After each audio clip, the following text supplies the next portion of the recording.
उत्तर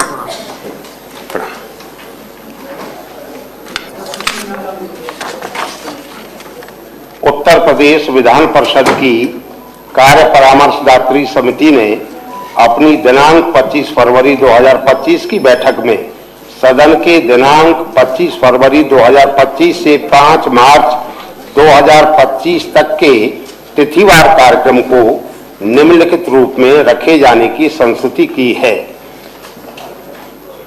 फरवरी 2025 25 मंगलवार। नंबर 1, वित्तीय वर्ष 2025-26 के आय व्यय पर सामान्य चर्चा। 2, विधायी कार्य। 26 बुधवार, बैठक नहीं होगी, महाशिवरात्रि का अवकाश। 27 गुरुवार, बैठक नहीं होगी। 28 शुक्रवार। नंबर 1, वित्तीय वर्ष 2025-26 के आय व्यय पर सामान्य चर्चा। 2, विधायी कार्य। मार्च 2025 1 शनिवार, बैठक नहीं होगी। 2 रविवार, बैठक नहीं होगी। 3 मार्च सोमवार। नंबर 1, वित्तीय वर्ष 2025-26 के आय व्यय पर सामान्य चर्चा। नंबर 2, विधायी कार्य। 4 मार्च मंगलवार। नंबर 1, वित्तीय वर्ष 2025-26 के आय व्यय पर सामान्य चर्चा। 2, विधायी कार्य। 5 मार्च बुधवार। नंबर 1, वित्तीय वर्ष 2025-26 के आय व्यय पर सामान्य चर्चा। 2, उत्तर प्रदेश विनियोग विधेयक 2025 जैसा विधानसभा द्वारा पारित होगा पर विचार एवं उसका पारण।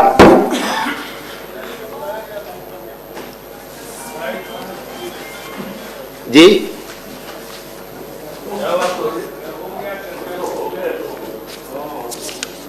बस जो 27 का अवकाश कार्य मंत्रणा समिति के निर्णय में हुआ है, बाकी पूर्ववत यथावत है। जी, मत संख्या 2, मान्य श्री अश्वनी त्यागी जी। मान्यवर, मैं आपकी अनुज्ञा से उत्तर प्रदेश विधानमंडल की सार्वजनिक उपक्रम एवं निगम संयुक्त समिति 2024-25 का अष्टम प्रतिवेदन जो भारत के नियंत्रक महालेखा परीक्षक की रिपोर्ट 2015-16 वाणिज्यिक में उल्लिखित उत्तर प्रदेश विद्युत निगम लिमिटेड से संबंधित प्रस्ताव पर आधारित है, मैं प्रस्तुत करता हूं। मत संख्या 3, मान्यवर, मैं आपकी अनुज्ञा से उत्तर प्रदेश विधानमंडल की सार्वजनिक उपक्रम एवं निगम संयुक्त समिति 2024-25 का 7वां प्रतिवेदन जो भारत के नियंत्रक महालेखा परीक्षक की रिपोर्ट वर्ष 2010-2011 व 2017-2018 वाणिज्यिक में उल्लिखित उत्तर प्रदेश आवास विकास परिषद से संबंधित प्रस्ताव पर आधारित है, प्रस्तुत करता हूं। मत संख्या 4, माननीय श्री अश्वनी त्यागी जी। मान्यवर, मैं आपकी अनुज्ञा से उत्तर प्रदेश विधानमंडल की सार्वजनिक उपक्रम एवं निगम संयुक्त समिति 2024-25 का अष्टम प्रतिवेदन जो भारत के नियंत्रक महालेखा परीक्षक की रिपोर्ट वर्ष 2009-2010, 2010-2011 व 2013-2014 वाणिज्यिक में उल्लिखित उत्तर प्रदेश मध्यांचल विद्युत वितरण निगम लिमिटेड से संबंधित प्रस्तावों पर आधारित है, प्रस्तुत करता हूं। मत संख्या 5, माननीय श्री अश्वनी त्यागी जी। मान्यवर, मैं आपके अनुज्ञा से उत्तर प्रदेश विधान मंडल की सार्वजनिक उपक्रम एवं निगम संयुक्त समिति 2024-25 का 9वां प्रतिवेदन जो भारत के नियंत्रक महालेखा परीक्षक की रिपोर्ट वर्ष 2014-15, 2018-19 व 2019-2020 वाणिज्यिक में उल्लिखित उत्तर प्रदेश राज्य सेतु निगम लिमिटेड से संबंधित प्रस्ताव पर आधारित है, प्रस्तुत करता हूं। मत संख्या 6, माननीय श्री अश्वनी त्यागी जी। मान्यवर, मैं आपकी अनुज्ञा से उत्तर प्रदेश विधानमंडल की सार्वजनिक उपक्रम एवं निगम संयुक्त समिति 2024-25 का 10वां प्रतिवेदन जो भारत के नियंत्रक महालेखा परीक्षक की रिपोर्ट वर्ष 2012-13 व 2016-17 वाणिज्यिक में उल्लिखित Uttar Pradesh project corporation limited से संबंधित प्रस्ताव पर आधारित है, प्रस्तुत करता हूं। मत संख्या 7 माननीय कृषि मंत्री जी। मानवर, मैं आपकी अनुज्ञा से प्रदेश के किसानों को उनके लागत के अनुरूप उपज का लाभ दिलाने व उनकी आय दोगुनी करने के संबंध में सर्वश्री डॉक्टर मान सिंह यादव, लाल बिहारी यादव, आशुतोष सिन्हा, मोहम्मद जसमीर अंसारी व श्री शहनवाज खान सदस्य विधान परिषद एवं श्री स्वामी प्रसाद मौर्य पूर्व विधान परिषद सदस्य द्वारा दिनांक 7 फरवरी 24 को नियम 105 के अंतर्गत दी गई सूचना पर कृत कार्यवाही से सदन को अवगत कराता हूँ। मत संख्या 8 माननीय औद्योगिक विकास मंत्री जी। मानवर, मैं आपकी अनुज्ञा से जनपद प्रयागराज के विकास खंड मऊ अइमा में अत्यधिक पुरानी कताई मिल की फैक्ट्री को चालू कराए जाने के साथ ही मिल मजदूरों के बकाया भुगतान को कराए जाने के संबंध में श्री सुरेंद्र चौधरी व श्री उमेश द्विवेदी सदस्य विधान परिषद द्वारा दिनांक 17 दिसंबर 2024 को नियम 110 के अंतर्गत दी गई सूचना पर कृत कार्यवाही से सदन को अवगत कराता हूँ। मत संख्या 9 जी। जनपद प्रयागराज महुआ विकासखंड है। बहुत अरसे से कताई मिल बंद पड़ी हुई है और वहाँ पे 86 से चल रहा है, वो अभी तक बंद है। काफी लोगों को भुगतान भी नहीं हुआ है और वहाँ पे मेरा यह कहने का आशय था कि वह पड़ी हुई जो बंद फैक्ट्री है पुनः चालू हो जाए या वहाँ पर कोई रोजगार फैक्ट्री पुनः डलवा दिया जाए। इससे सरकार के भी होगा, रोजगार भी हमारे बहुत मिल जाएंगे। नहीं तो यही तो विषय है आपका जो हाँ, तो ये जवाब जो दे दिया कि वहाँ नहीं किया जा सकता, इसलिए नहीं किया जा सकता, ये जवाब है। हाँ, तो हम संतुष्ट नहीं, वहाँ पर होना चाहिए। माननीय मंत्री जी दिखवा दीजिए इसको। मत संख्या 9। ठीक है, दिखवा लेंगे। माननीय सदस्य जी ने मत संख्या 9 कहा है जी। माननीय सूक्ष्म लघु एवं मध्यम उद्यम मंत्री।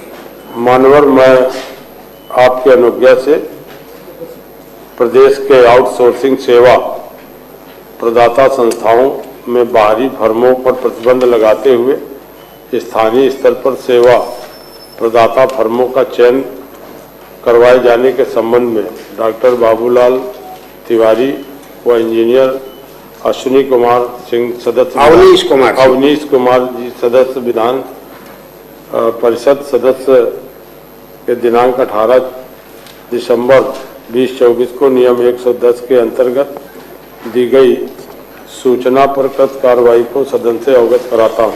मत संख्या 10 जी। आउटसोर्सिंग कंपनियों में जो काम करते हैं इनके विषय में ये सूचना हम लोगों ने दी थी। इसमें अभी सभी लोगों के संज्ञान में है कि जो छोटी छोटी नौकरियां दी जा रही हैं स्कूलों में भी, उसमें भी बड़ी कंपनियों के माध्यम से लड़के बाहर से आ रहे हैं। तो एक तो किसी तरीके से सही नहीं है कि इतनी दूर से लड़का आके इतनी छोटी नौकरी नहीं करेगा।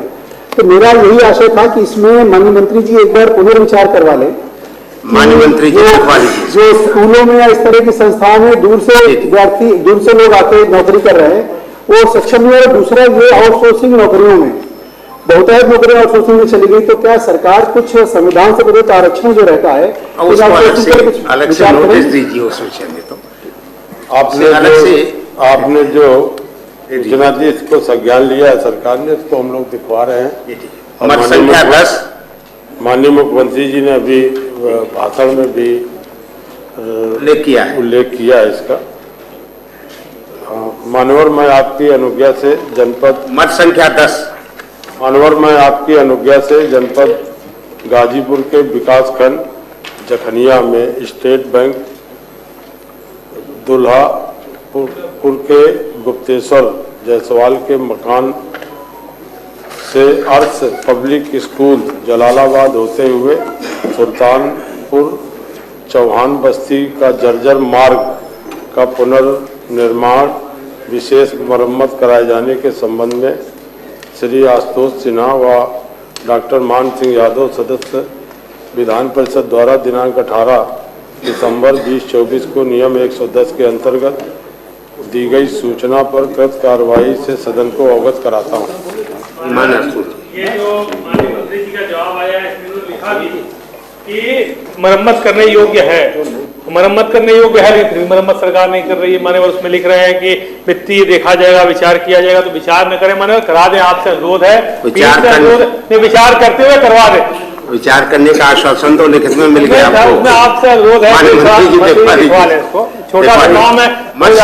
मत संख्या 11 है, माननीय कृषि मंत्री। मानवर, मैं आपकी अनुज्ञा से कृषि विभाग उत्तर प्रदेश के अंतर्गत संचालित 2 योजनाओं के क्रमशः किसान क्रेडिट कार्ड एवं लोगों के समस्या के संबंध में सुरेंद्र चौधरी सदस्य विधान परिषद द्वारा दिनांक 19 दिसंबर 24 को नियम 111 के अंतर्गत दी गई सूचना पर त्वरित कार्रवाई से सदन को अवगत कराता हूँ। माननीय सुरेंद्र चौधरी। क्योंकि कुशीनगर का प्रकरण है, केला से संबंधित है, किसान काम करना चाह रहा है, वो टिश्यू पैटर्न पे के कुछ अपना काफ़ी पैसा भी लगा चुका है, अब उसको वह काम नहीं मिल पा रहा है, इससे बड़ा आहत हुआ है और परेशान। इसको दिखवा लिया जाए कि कितना बेहतर से बेहतर हो जाए, मंत्री भी लाभ का काम हो जाए, तो सरकार के सहयोग में। मत संख्या 13 माननीय कृषि मंत्री की। मानवर, मैं आपकी अनुज्ञा से जनपद महोबा एवं हमीरपुर में मूंगफली क्रय केंद्र पर व्यापारियों को हो रहे समस्याओं के संबंध में श्री जितेंद्र सिंह सेंगर सदस्य विधान परिषद द्वारा दिनांक 19 दिसंबर 2024 के नियम 111 के अंतर्गत दी गई सूचना पर कृत कार्रवाई से सदन को अवगत कराता हूँ। मत संख्या 14 माननीय कुंवर महाराज सिंह जी। मान्यवर, आपकी अनुज्ञा से सदन की प्रक्रिया तथा कार्य संचालन नियमावली के नियम 215 के अंतर्गत ग्राम चठिया फैजू विकासखंड भोता जनपद बरेली के निवासियों की ओर से श्री रतिभान सिंह के खेत से सरकारी ट्यूबवेल तक सड़क का निर्माण करवाए जाने के संबंध में दी गई याचिका प्रस्तुत करता हूँ। मत संख्या 15 माननीय कुंवर महाराज सिंह जी। मान्यवर, आपकी अनुज्ञा से सदन की प्रक्रिया तथा कार्य संचालन नियमावली के नियम 215 के अंतर्गत ग्राम चठिया फैजू विकासखंड भोता जनपद बरेली के निवासियों की ओर से श्री रविंद्र सिंह के खेत से ग्राम खानपुर में नोड तक सड़क का निर्माण करवाए जाने के संबंध में दी गई याचिका प्रस्तुत करता हूँ। मत संख्या 16 माननीय अनूप कुमार गुप्ता जी। मान्यवर, आपकी अनुज्ञा से सदन की प्रक्रिया तथा कार्य संचालन नियमावली के नियम 215 के अंतर्गत ग्राम पंचायत पडरिया तुला विकासखंड बिजुआ जनपद लखीमपुर खीरी के निवासियों की ओर से मुक्ति धाम की बाउंड्री वाल का निर्माण एवं सौंदर्यीकरण कराए जाने की संबंध में दी गई याचिका प्रस्तुत करता हूँ। मत संख्या 17 माननीय अनूप कुमार गुप्ता जी। मान्यवर, आपकी अनुज्ञा तथा सदन की प्रक्रिया एवं कार्य संचालन नियमावली के नियम 215 के अंतर्गत जंगल तुलसी राम बिछिया काली मंदिर नगर निगम जनपद गोरखपुर के निवासियों की ओर से सड़क व नाली की निर्माण कराए जाने के संदर्भ में दी गई याचिका प्रस्तुत करता हूँ। मत संख्या 18 माननीय अशोक सिन्हा जी। मान्यवर, आपकी अनुज्ञा से सदन की प्रक्रिया तथा कार्य संचालन नियमावली के नियम 215 के अंतर्गत ग्रामगंज जलालाबाद विकासखंड मल्लावा जनपद हरदोई के निवासियों की ओर से इंटरलॉकिंग सड़क निर्माण कराए जाने के संबंध में दी गई याचिका प्रस्तुत करता हूँ। मत संख्या 20 वित्तीय वर्ष 2025-26 के आय व्यय पर सामान्य चर्चा। मान्य नेता विरोधी दल मान्य लाल बिहारी यादव जी।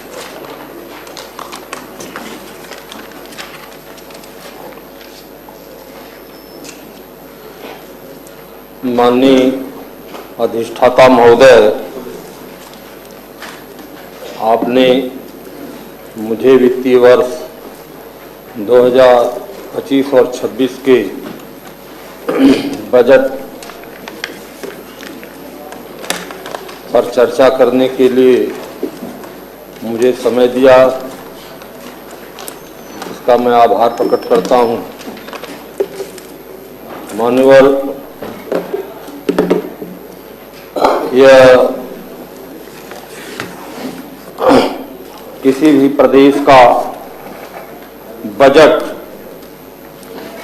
प्रदेश की वित्तीय व्यवस्था ठीक रखने का व प्रदेश की जनता को जानकारी देना तथा सरकार द्वारा प्राप्त आय और उसके द्वारा प्रस्तावित व्यय का लेखा जोखा होता है। पहली बार ऐसा बजट भाषण वित्त मंत्री द्वारा दिया गया है जिसमें महाकुंभ की चर्चा प्रथम में ही की गई। मैं और हमारी पार्टी समाजवादी पार्टी महाकुंभ की पक्षधर है और महाकुंभ में सरकार द्वारा जो आयोजन किए गए उसको सरकार ने प्रदर्शित करने का प्रयास किया आम जनता में, पूरे देश में, विश्व में। ये महाकुंभ हमने या हमारी सरकार बीजेपी ने पहली बार जो है ऐसा किया है। लेकिन मैं आपको बताना चाहता हूं कि ये जो बजट की कॉपी उपलब्ध है वित्त मंत्री द्वारा जो है उसमें प्रथम पैरा में ही लिखा हुआ है कि हम सभी जानते हैं कि महाकुंभ 144 वर्षों में आता है।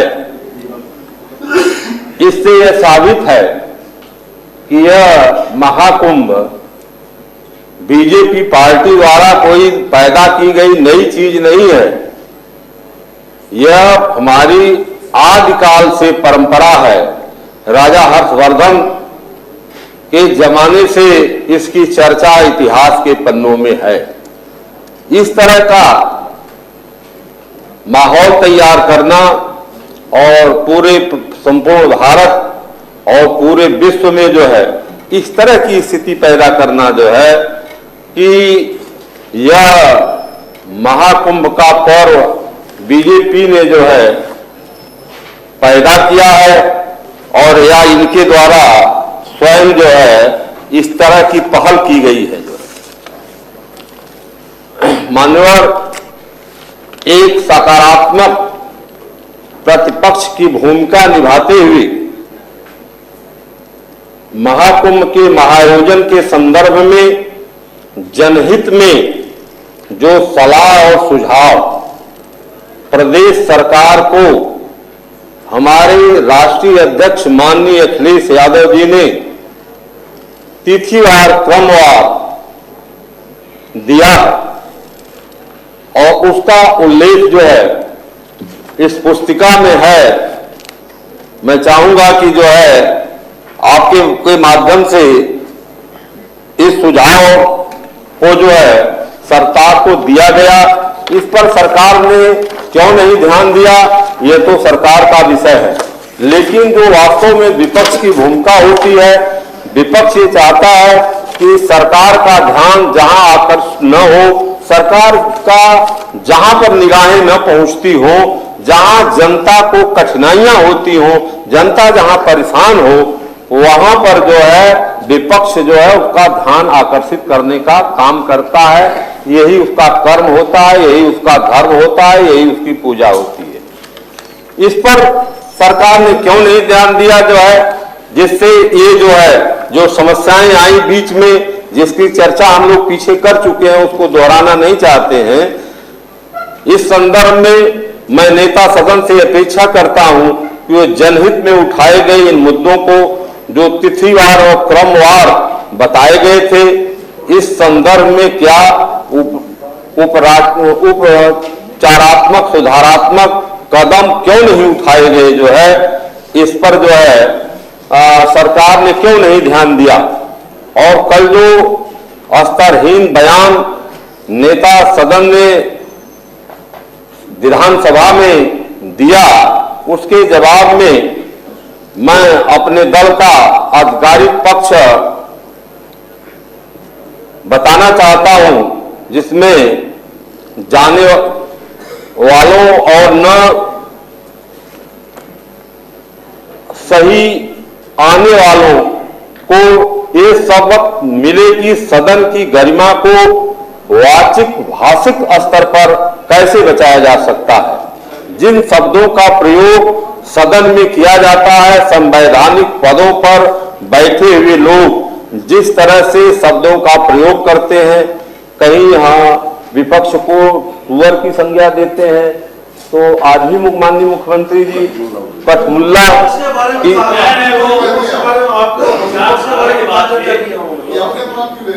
नहीं शब्दों का जो प्रयोग किया, आप बैठ जाइए, बैठ जाइए, जो अशिष्ट शब्दों का प्रयोग किया, ये संत की भाषा नहीं हो। बोलिए देखिए मेरा ही कहना है, आपको बोलने दीजिए। जिस रिपोर्ट बोलिए पॉल्यूशन को जो है बोर्ड ने जो है जिसकी रिपोर्ट दिया, हम नहीं कहते मानवर सब अधिष्ठाता महोदय, हम नहीं कह रहे हैं, वो तो पॉल्यूशन बोर्ड ने जो रिपोर्ट दिया कि गंगा में जो प्रदूषण की क्या स्थिति है, तो उस पर जो है मुख्यमंत्री जी ने भी तो 3 बोर्डों की रिपोर्ट को प्रस्तुत किया दोनों में। आप अपनी बात कहिए। लेकिन महाकुंभ में जिन्होंने अपनों को तलाशा, उन्हें न तो अपने उन परिवार वालों का नाम मृतकों की सूची में मिला, और जो हमेशा के लिए खो गए न तो उनका नाम खोए गए रजिस्टर में मिला, न तो वो कहीं मिले। आपके पास सूची है कोई जो खोए हुए हैं जिसकी सूची सरकार उपलब्ध करावे, आप उपलब्ध कराए, हम लोग भी उपलब्ध कराए, लोगों के तरह ही हो रही है। बैठिए, सुनेंगे जा रहे हैं। नहीं, हमारा सुझाव है नेता विरोधी दल से कि आप जो 2 बातें कहते हैं कि लाशें गंगा जी में बह गई, कितने लोग गुम हो गए, तो उनमें से कोई सूची आप भी सरकार को उपलब्ध करा दें, तो उसके आधार पर सही तथ्य की जानकारी मिलेगी। उत्तर प्रदेश की सूची तो हम अक्षरशः वो सूची बता देंगे, लेकिन वो दूसरे प्रदेश के लोग उस अवसाद में जिनकी मृत्यु हो गई जो है या लापता हो गए है। वर्तमान के सिस्टम में, वर्तमान में मीडिया जितना जागरूक है और वर्तमान व्यवस्था में एक भी घटना को छिपाया नहीं जा सकता है। मीडिया को ना हम छिपा सकते हैं, ना आप छिपा सकते, ना मीडिया को हर आपके पास कोई प्रमाण हो वो हम लोग देंगे, प्रदेश का तो दे देंगे, प्रदेश का ही दीजिए आप। जी नेता विरोधी दल जी, मैं जो आप ये सरकार पर आरोप लगा रहे हैं कि इतने लोग खत्म हो गए, अधिकृत कोई सूची आप दे दीजिए। वही मैंने कहा है, आज आपका सर्वे हम करा रहे हैं, उसकी सूची जब करा लीजिए तब दे लीजिए। सूची दीजिए। कुछ लोगों ने महाकुंभ में राजनीतिक अवसाद को तलाशा और उनको आत्म प्रचार का माध्यम मिला, लेकिन उन्होंने अपनी नैतिकता और सत्यनिष्ठा और मानवीय संवेदनाओं को खो दिया और वाणी पर संतुलन को भी खो दिया जो है।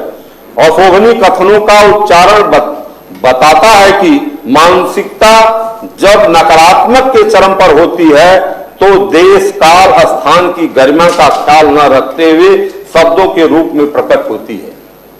मानव महाकुंभ जैसे पावन पवित्र धार्मिक आध्यात्मिक पर्व के संबंध में बोलते समय शब्दों का चयन इस अवसर के मान और प्रतिष्ठा के अनुकूल होना चाहिए। महाकुंभ में कई बार जाकर भी जिनका वैचारिक उद्धार नहीं हुआ, उनके पाप और पतन की सीमा भला कौन नाप सकता है। ऐसे कथनों से जिन सुधीजनों को ठेस पहुंची है, उनसे निवेदन है कि ऐसे लोगों के प्रति सहानुभूति की भावना रखें, न कि आक्रोश की। मान्यवर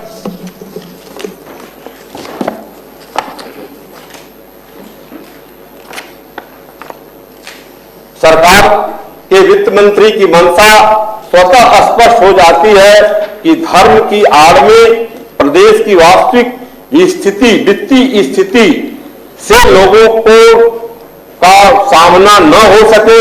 सरकार की मंशा है कि लोगों को परेशानियों को नजरअंदाज करने व भ्रम रखने की है। बजट भाषण में लोक लुभावने शब्दों के साथ लोक लुभावने शब्दों का प्रयोग जरूर किया गया है, सिर्फ लोगों को भ्रम में रखने के लिए किया गया, जबकि वास्तव में माननीय वित्त मंत्री को यह इस तरह का जो उन्होंने जो है इस बजट भाषण में जो जिन उल्लेखनीय कार्यों का जो है वो प्रदर्शित किया है, उससे यह अभिप्राय है कि उनसे प्राप्त करने की दिशा में उनके पास क्या योजनाएं हैं। प्रदेश में निवेशकों को आकर्षित करने की चर्चा इस बजट में की गई है। यह इतना हास्यास्पद लगता है कि जबकि 3 बार बहुत जोर शोर से निवेशकों से देश और विदेशी निवेशकों के सम्मेलन में सैकड़ों करोड़ रुपए खर्च करके बजट में 36 लाख करोड़ के निवेश के एमओयू पर हस्ताक्षर कराने की चर्चा की गई, और अब तक कई रुपए धरातल पर आए, कहां जो है निवेशकों द्वारा जो है कंपनियां खोली गई, कितने लोगों को उसमें जो है रोजगार मिले, इसका कहीं कहीं कोई पता नहीं है। देश के सभी राज्यों से कर की प्राप्तियां राजस्व प्राप्तियों के सापेक्ष ब्याज पर व्यय घरेलू उत्पादन के प्रतिशत का तुलनात्मक विवरण प्रस्तुत किया गया है। अफसोस है कि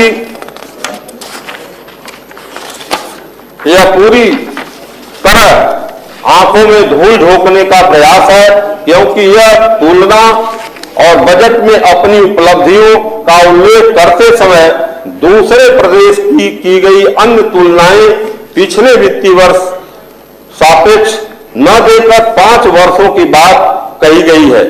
वास्तविक स्थिति यह है कि अपनी विफलता को छिपाने के लिए बजट में इस वर्ष जिन उपलब्धियों का जिक्र किया जा रहा है, पिछले वर्ष के सापेक्ष होना चाहिए था, न कि 5 वर्षों के सापेक्ष। विभिन्न योजनाओं में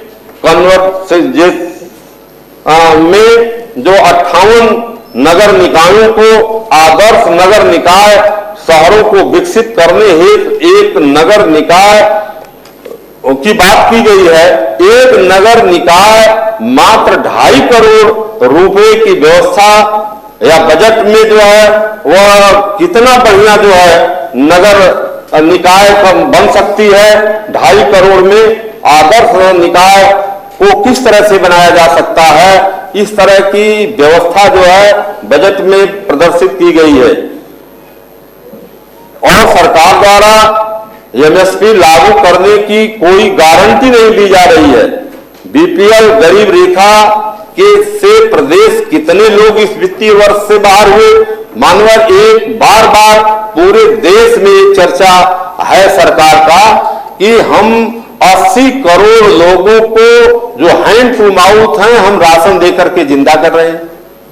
ये सरकार देश की और जो है 11 साल से और प्रदेश की 8 साल से चल रही है। ये 80 करोड़ में से उत्तर प्रदेश में से कई लोगों को उस गरीबी की रेखा से ऊपर किया गया, इसका कोई उल्लेख कहीं नहीं मिलता है। केवल कागज पर और भाषणों में 25 करोड़ लोगों को गरीबी रेखा से ऊपर किया गया। उत्तर प्रदेश के कितने किए गए उसकी जानकारी आपको मिल जाएगी। वहां उत्तर प्रदेश से कितना लोगों को गरीबी की रेखा से ऊपर किया गया जो है, यह चीजें कहीं नहीं, इसकी संख्या कहीं नहीं की गई है। और मनरेगा में जो है पिछले वर्ष की जो राशि थी, इस वर्ष वह बजट की राशि बढ़ाई नहीं गई, उसको बल्कि कम कर दिया गया, जिससे ग्रामीण जो है जिनको लैंडलेस लेबरर हम कहते हैं, खेतिहर मजदूर, उनको जो काम का अवसर है वह कम हो गया मानवर, जो गांव में खेती में काम करते हैं। और दूसरी तरफ प्रदेश में मनरेगा में काम करने वाले लोगों की संख्या बढ़ी है, तो उनके बजट में भी उनका उस अनुपात से उनको बढ़ाना चाहिए जो है सरकार को, जो है उनके पैसे को। दूसरी तरफ हमारा जो ये बजट का की पुस्तिका है जो माननीय वित्त मंत्री द्वारा प्रस्तुत किए गए हैं, इसमें तमाम विभागों की चर्चा की गई है। जो है तमाम विभाग इसमें जो है लिए गए हैं।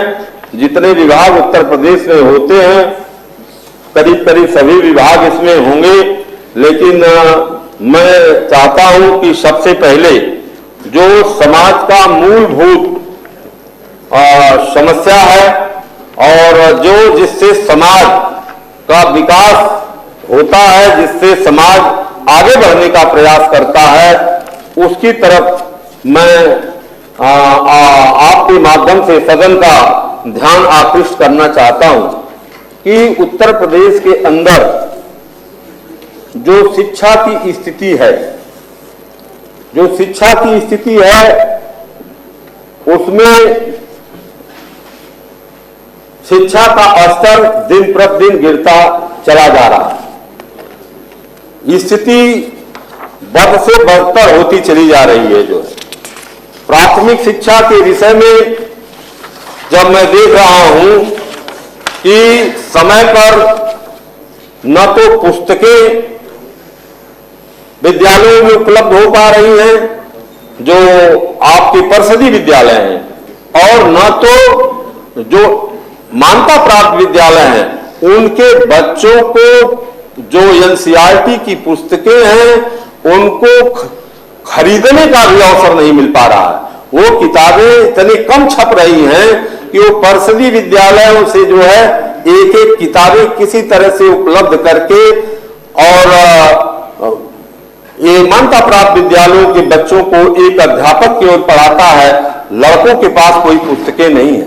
उसके लिए इस बजट में कोई प्रावधान नहीं किया गया। जो है इस बजट में उन बच्चों के लिए जो है जिसकी प्राथमिक शिक्षा बुनियाद ही कमजोर हो जाएगी, मानवर कक्षा 5 तक किताब ही नहीं पाएगा, जो है 8 तक किताब ही नहीं पाएगा, तो फिर आगे वो क्या पढ़ पाएगा।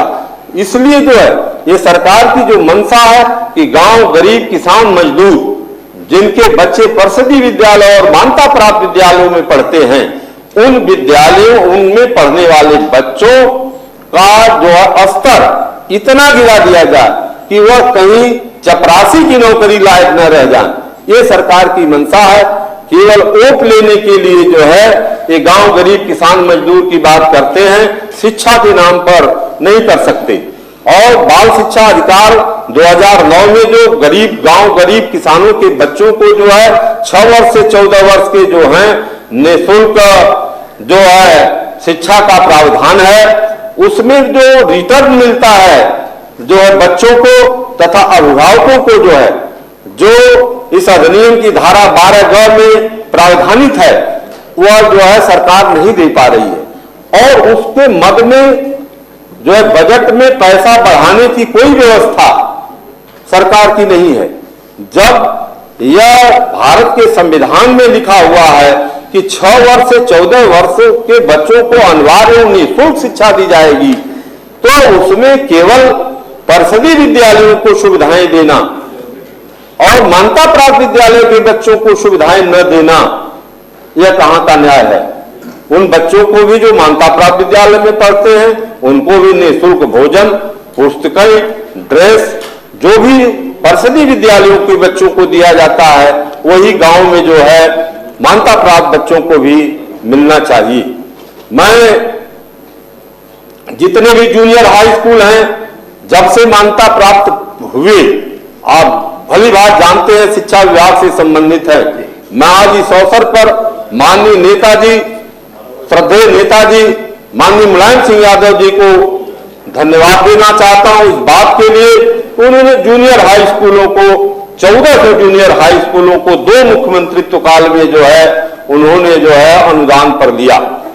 लेकिन इस बजट में कभी भी, जब से सरकार चल रही है उत्तर प्रदेश में 8 वर्ष हो रहे हैं, कभी भी एक भी विद्यालय को अनुदान पर नहीं लिया, और न तो इस बजट में जो है कोई भी व्यवस्था है कि अगले वर्ष भी सरकार एक भी विद्यालय को अनुदान पर लेगी।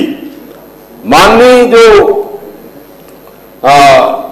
उच्चतम न्यायालय ने आदेश दिया, मानवर आपको भी याद होगा, जब समाजवादी पार्टी की सरकार ने शिक्षा मित्रों को सहायक अध्यापक बना दिया था, उसके बाद सुप्रीम कोर्ट ने कहा कि जो टीईटी उत्तीर्ण अभ्यर्थी हैं उनको सहायक अध्यापक बना दिया जाए, जो पूर्ण योग्यता रखते हैं।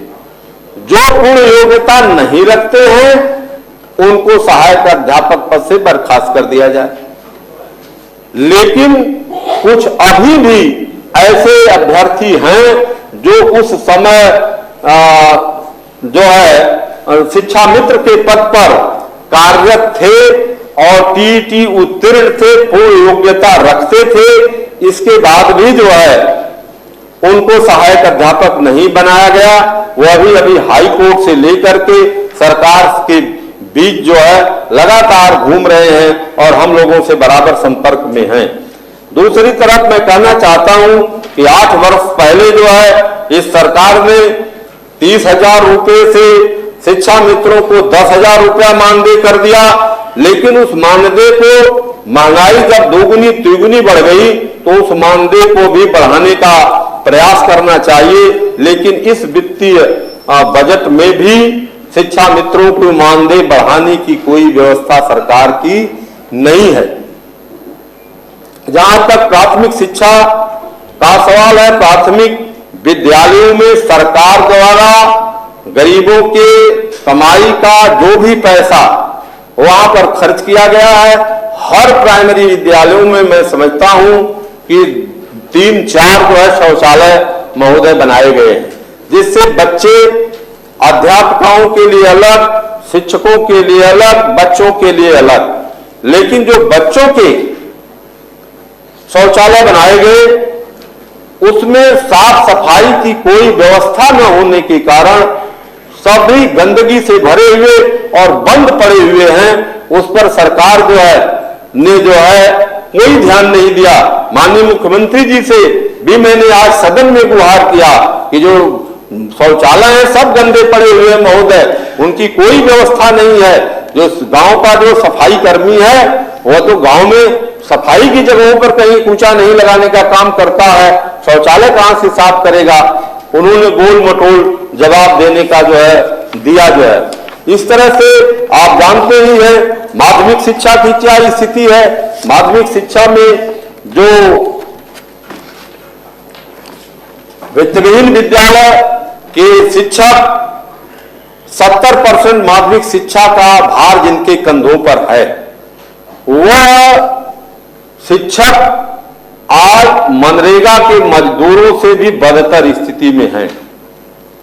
उनकी न तो कोई सेवा नियमावली बन पाई आज तक। इस समय सेवा नियमावली बनने का प्रावधान चल रहा है, लेकिन अभी कमेटियों में फंसा हुआ है और वो कमेटी कब तक उनको बना करके देगी इसका कोई पता नहीं चल पा रहा है। लेकिन वित्तहीन विद्यालयों में पढ़ाने वाले शिक्षकों को जो है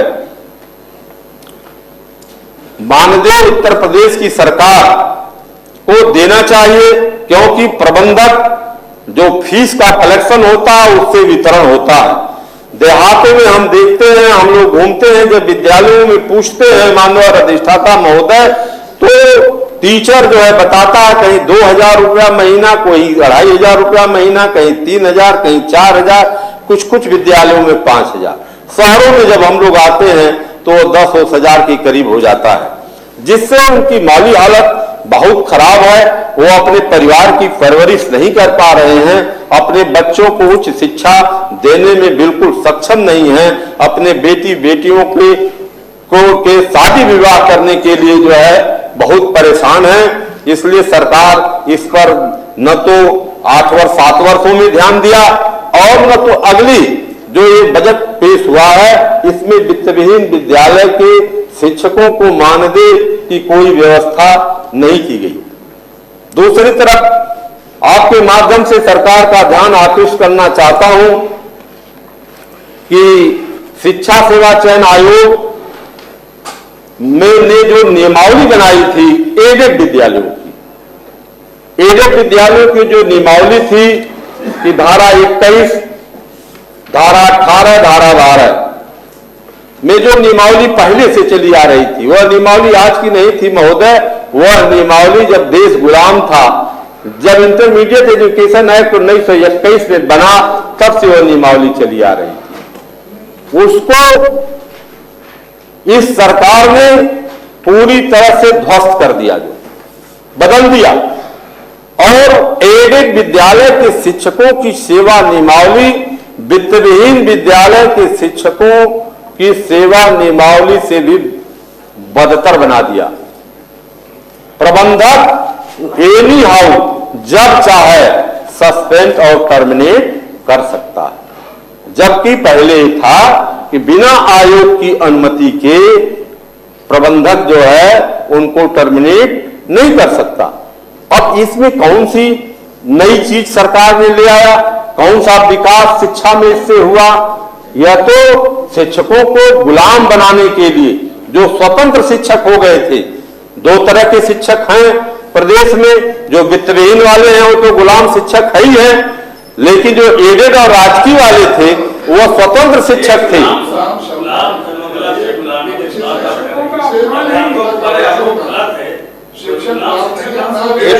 सुरेन जी व्यवस्था सुरेन जी आप बता दीजिएगा कि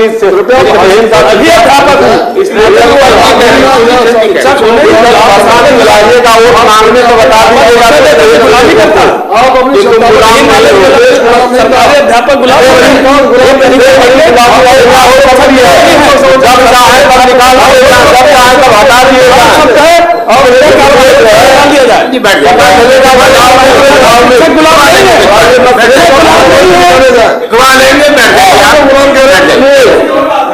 ये जो स्थिति है, ये पूरा प्रदेश और देश का शिक्षक सुन रहा है कि जो यह अमेंडमेंट हुआ है शिक्षा सेवा चयन आयोग में, जो सेक्शन 21 और 18 और 12 को प्रभावित किया है सरकार ने, श्री चंद शर्मा जी उसके जो है गवाह बन रहे हैं कि ये बिल्कुल सही किया गया है जो है। इसलिए जो है मैं जो है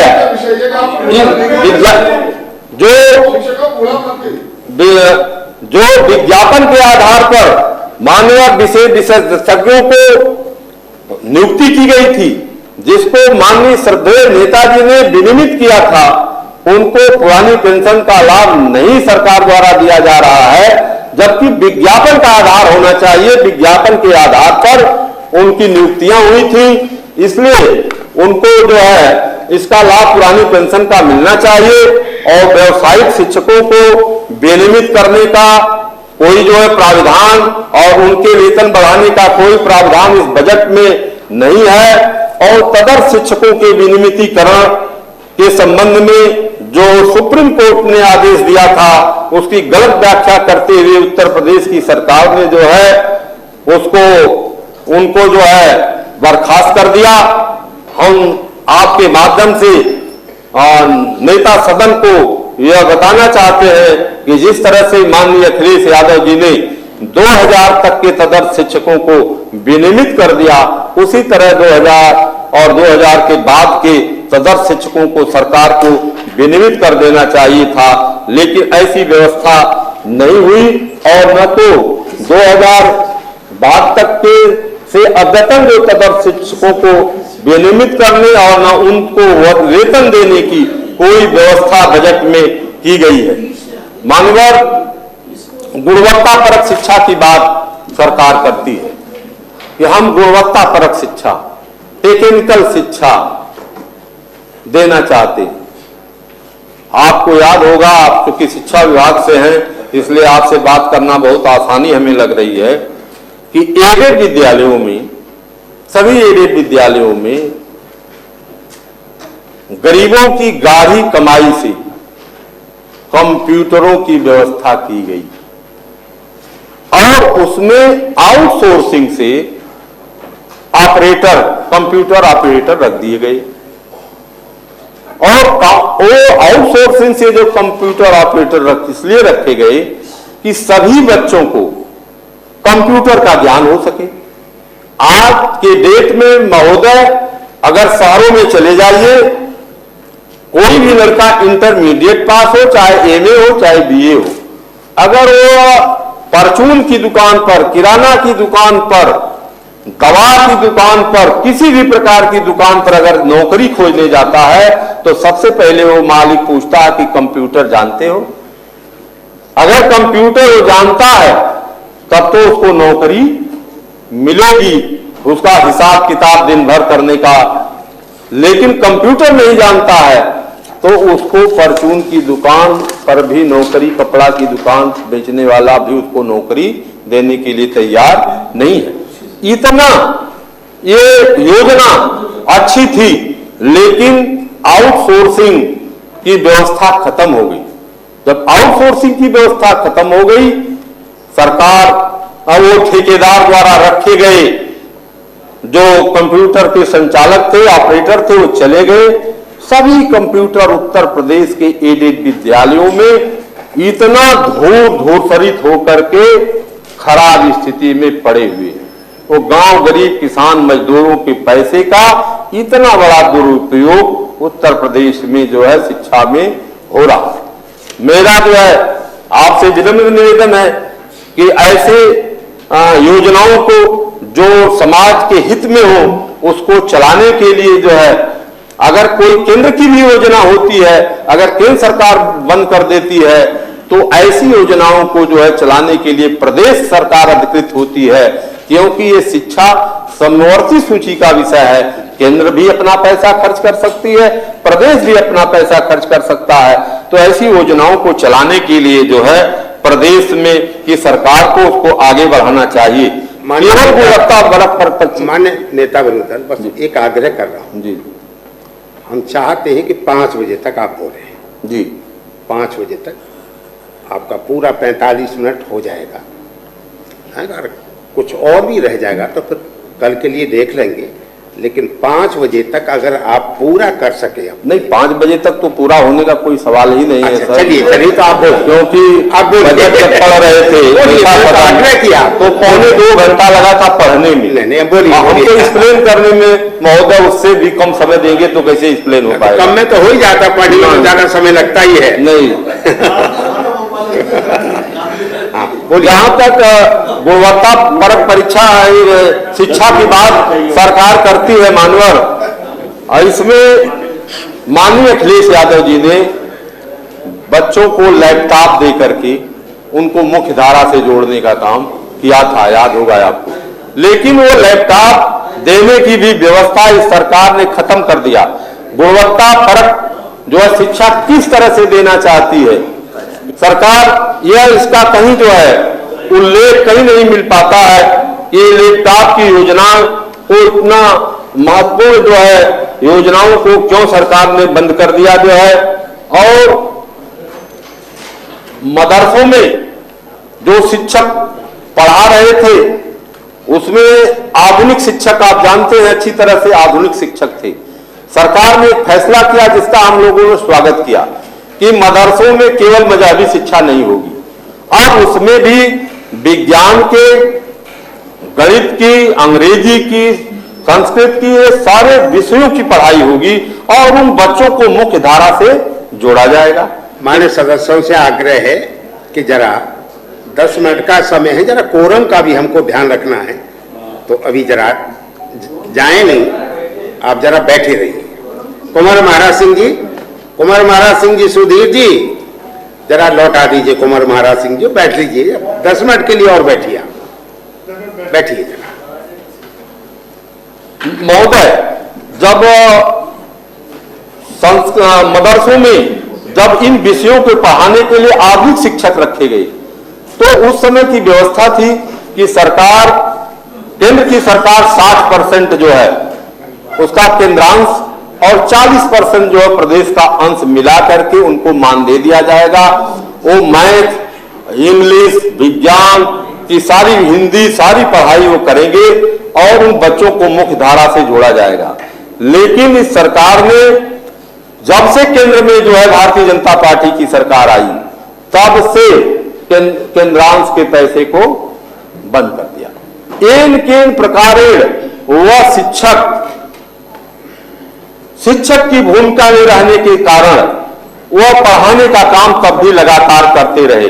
और हम इस सदन में बराबर उत्तर प्रदेश की सरकार से मांग करते रहे हैं कि केंद्र में की योजनाएं जो बंद हो गई, केंद्रांश का पैसा सरकार उनको मंगाने का काम करे। लेकिन दुर्भाग्य का विषय है, मुझे आज यह कहना पड़ रहा है कि प्रदेश की सरकार का जो प्रदेश अंश था उसको भी सरकार ने खत्म कर दिया। और इतना ही नहीं किया सरकार ने, ये तुष्टीकरण की राजनीति के तहत पूरे मदरसा विद्यालयों को ही बंद करने का जो आदेश कर दिया। वो तो सुप्रीम कोर्ट के शुक्रगुजार है मदरसा के शिक्षक, जिनके बदौलत सुप्रीम कोर्ट से स्टे मिलने के बाद आज वो विद्यालय वजूद में बचे हुए हैं, जिनके लिए इस बजट में कोई जो है प्रावधान नहीं किया गया। हमारे देश के प्रधानमंत्री ने बहुत ही गर्व से कहा था, वह आपको भी याद होगा महोदय, हमारे नेता सदन जी को भी याद होगा कि मदरसे के शिक्षकों, मदरसे के छात्रों के एक हाथ में अगर कुरान होगी तो दूसरे हाथ में हम कंप्यूटर देंगे। धन्य है देश के प्रधानमंत्री और उनकी जो है उनका ये वक्तव्य कि मदरसा के सब अनुदान बंद कर दिए गए, विद्यालय बंद कर दिए गए, और इस तरह का भाषण जो है सार्वजनिक मंचों पर दिया गया जो है। और जो हमारी पुरानी पेंशन के विषय में बहुत चर्चा हो चुकी। हमारे ओम प्रकाश शर्मा जी की आत्मा आज जो है बड़ी कष्ट में होगी महोदय, जिसको लेकर के वो जीवन भर संघर्ष करते रहे। आज उन्हीं के गुट के हमारे साथी ने जो है अपना जो है जो धन्यवाद प्रस्ताव में जो उन्होंने संशोधन दिया था और उनकी अनुपस्थिति में मत कहिए, वह वापस ले लिया। आपको कहने पड़ेगा अगर उपस्थित तो नहीं है। और सत्यनारायण गुट के जो है लोगों ने भी उसको वापस ले लिया जो है। यह जो है बहुत ही शर्मनाक की स्थिति है कि शिक्षकों को सुनाने के लिए, भाषण सुनाने के लिए यहाँ भाषण देते हैं, उसको जो है अपने मोबाइल में टेप करते हैं और शिक्षकों को यहाँ से उठकर तुरंत जो है भेज देते हैं। और जब उनके विषय में खड़ा होना होता है सदन में तो सरकार के सामने घुटने टेक देते हैं, सरेंडर कर जाते हैं। ऐसे लोग भी सदन में पड़े हुए हैं। अब तो हम लोगों को, शिक्षकों को बताना पड़ेगा जा करके कि घुटने टेकने वाले कौन कौन से लोग हैं जो सदन में आपका नाम भर लेते हैं, वह भी यहाँ से इधर से लेते हैं, यहाँ से इधर जो है नाम भी नहीं लेते, तब जो है घड़ियालू आंसू को बहाते हैं कि मैंने सदन में आपका नाम लिया था। माने नेता विरोधी दल, एक मिनट माने नेता विरोधी दल जी सर, देखिए आप उनके भी नेता हैं जिनका नाम आप ले रहे हैं। जी सर, हैं तो इसलिए सबके नेता हम हैं, लेकिन सर उनके बारे में उनकी करनी कर्तव्य भी बताना पड़ेगा सदन को। जी बोलिए क्योंकि श्रीचंद शर्मा जी भी बैठे हुए हैं, सुनते हैं। उमेश द्विवेदी तो हमेशा भागी जाते हैं मैदान छोड़ करके। माननीय राजकीय विद्यालय और सहायता प्राप्त विद्यालयों में जो चतुर्थ श्रेणी के कर्मचारियों की नियुक्ति आउटसोर्सिंग जैसे दूषित प्रणाली में दे दी गई, यह बहुत आउटसोर्सिंग गलत प्रणाली दे दी गई। ये कब बंद हो जाएगी इसका कोई ठिकाना नहीं। और इसमें नियुक्ति के लिए हम लोगों को पता चल रहे हैं कि 1-1 लाख रुपए जो है आउटसोर्सिंग की नौकरी के लिए वो बच्चों से लिया जा रहा है। बच्चे जान ही नहीं पा रहे हैं कि हम माध्यमिक विद्यालयों में 4th क्लास में जा रहे हैं, कई दिन के लिए जा रहे हैं, कौन हमें नियुक्त कर रहा हो तो जानते हैं कि सरकार नियुक्त कर रही है, आजीवन के लिए जा रहे हैं।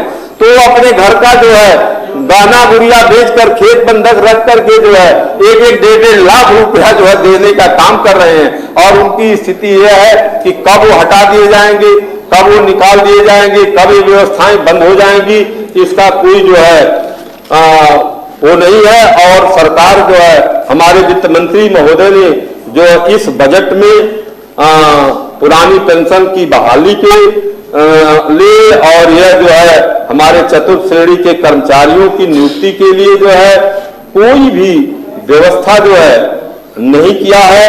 और महोदय एक चीज और कहना चाहता हूं कि एक विद्यालयों में जब सिंगल प्रधानाचार्य रखे जाते होनी चाहिए। और इसी तरह से मैं आपका ध्यान अगर चिकित्सा शिक्षा की तरफ ले जाना चाहूं तो मानवर मैंने कुछ बातें जो है माननीय मुख्यमंत्री जी के सामने कहा है, उसको मैं दोहराना नहीं चाहता हूं, उसमें समय जया होगा। लेकिन होम्योपैथिक मेडिकल बोर्ड और आयुर्वेदिक यूनानी चिकित्सा पद्धति ये दोनों जो है आयुष बोर्ड के अंतर्गत आता है। और आयुष बोर्ड की स्थिति यह है कि 6-6 महीने से बोर्ड का कोई अध्यक्ष ही नियुक्त नहीं है। इसमें तो 6 महीने से और इसमें 1 साल से कोई न बोर्ड का अध्यक्ष ही नियुक्त नहीं होने के कारण बच्चों की न समय से परीक्षा हो पा रही है, न तो गरीब बच्चे जो उसमें नॉमिनेशन कराए हुए हैं उनको छात्रवृत्ति मिल पा रही है। और होम्योपैथिक ये जो डी फार्मा है उसके बच्चों का भविष्य अंधकार में पड़ा हुआ। महोदय, इन संस्थानों की स्थिति बहुत खराब है। इसमें भी जो है चिकित्सा शिक्षा विभाग में चाहे वह विश्वविद्यालय हो, चाहे मेडिकल कॉलेज हो, चाहे सारी राज्य चिकित्सा महाविद्यालय में है, ये आउटसोर्सिंग कर्मचारियों को मानदेय पर जो है रखने की सरकार व्यवस्था जो है जिस तरह से कर रही है, मैं लगता है कि यह पूरी व्यवस्था जो है ध्वस्त जो है होने के कगार पर है। और इसमें जो टेक्नीशियनों की कमी है, जो इसमें प्रोफेसरों की कमी है, पूरे प्रदेश में एक भी कोई मेडिकल कॉलेज नहीं मिल सकता जिस मेडिकल कॉलेज में सभी फैकल्टी में कर्मचारी और प्रोफेसर और टेक्नीशियन हैं। पूरे प्रदेश में मैं जिम्मेदारी से कह रहा हूं और मैंने इस बात को माननीय मुख्यमंत्री जी के सामने भी कहा। मैंने कहा आप पीजीआई को देख लीजिए, जो है 303 में 153 केवल जो है प्रोफेसर हैं, 100 प्रोफेसर जो है नहीं वहां पर जो है अभी तक नियुक्त हो पाए जो है। उसी तरह आपके पीजीएमसी की स्थिति है, ये हाल जो है यहाँ की आपकी है। प्राविधिक शिक्षा में भी जो है आप देखेंगे डी फार्मा एलोपैथ की स्थिति कितनी खराब है। महोदय, मैं आपको बताना चाहता हूं कि इसमें जो है जी कब प्रवेश परीक्षा लागू की गई, जी कब प्रवेश परीक्षा, जब जी कब प्रवेश परीक्षा लागू कर दी गई तो उसमें जो 0 नंबर पा रहा है लड़का, उसको भी प्रवेश लेने का अधिकार दे दिया गया। आपने तो स्वकेंद्र परीक्षा लागू कर दी थी बच्चों को। बस मान्य अशोक जी बोलिए, बस बोलिए, जो कमियां हैं उनको जरा सुनिए, उसको बोलिए, बोलिए। मैं जिम्मेदारी से कह रहा हूं, मैं जिम्मेदारी से कह रहा हूं कि 0 नंबर पाने वाले छात्रों की प्रवेश की अनुमति सरकार ने दे दिया, तो फिर जी कब परीक्षा की आवश्यकता क्या है, इसको हटा दिया जाए महोदय और एडमिशन को ओपन कर दिया जाए। मेरा ये कहना है, अगर इस परीक्षा का कोई मतलब नहीं है तो इसको हटा दिया जाए और इसको ओपन कर दिया जाए, जो है यही हमारा कहना है। अब मान्यवर 1 मिनट चाहूंगा, 1 मिनट किरण पाल जी, अब 1 मिनट। हाँ, बस सिर्फ समय नहीं है ना, सिर्फ 1 मिनट। 1 मिनट है सर, 1 मिनट का समय नहीं, बस 1 मिनट। अभी भारी घूमने में नेता विरोधी दल बोल रहे हैं ना, एक नेता विरोधी दल बोल रहे हो, उनको बिठाइए पहले, आपको बिठाइए तब बोलिए। आप किसी नहीं, आप इनको बिठा के तब बोलिए। आप 1 सेकंड। माननीय अधिष्ठाता महोदय जी, मैं अपने पक्ष के लोगों को धन्यवाद करूंगा, लेकिन आज सत्ता पक्ष के लोगों का आभार प्रकट करता हूं, धन्यवाद देता हूं कि लाल बिहारी यादव जी हमारे विपक्ष का तो नेता है ही है, लेकिन सत्ता पक्ष के लोगों ने भी आज इनको नेता मान लिया, क्योंकि इनके प्रस्ताव में सर्वसम्मति से इनको सहमति जताई। इसीलिए माननीय मुख्यमंत्री जी चले गए, कुर्सी डगमगा रही है कि सत्ता पक्ष के लोग भी लाल बिहारी यादव के पक्ष। धन्यवाद, बस इतनी बात हो। माननीय लाल बिहारी यादव जी जी सर कहा बाकी कल बात करेंगे। बजट पर उद्बोधन जारी रहेगा। अब हम 28 मार्च प्रातः 11 बजे तक के लिए धन्यवाद धन्यवाद धन्यवाद सर। आप तो बोले ही उस पर, नेता समझने की हिम्मत